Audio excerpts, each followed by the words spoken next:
Kaya't lagi tayong manalangin upang may pananggalang tayo sa bawat tukso, upang may pananggalang tayo sa ating kahinaan, upang may pananggalang tayo kapag nanlalabo ang ating paningin.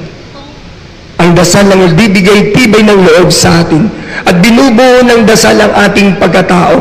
Hindi pa tapos ang Diyos sa atin. God will continuously build our character dahil katulad ng isang ama, ayaw niyang mapariwara ang kanyang anak, kaya bibigyan niya ito ng mga bagay na maaari siyang mahirapan, ngunit sa dulo naman ito, kahit mawala ang ama, mananatiling matatag ang kanyang mga minamahal. Ganyan ang Diyos sa atin. Bagamat nawala si Jesus pampisikal, ngunit nananatili ang kanyang espiritu sa loob ng ating simbahan. Nananatili ang espiritu ng Diyos sa inyong mga tahanan. Nananatili ang espiritu ng Diyos sa inyong sarili. Kung marunong kayong kumilala sa Diyos at kung marunong kayong magdasal sa Diyos.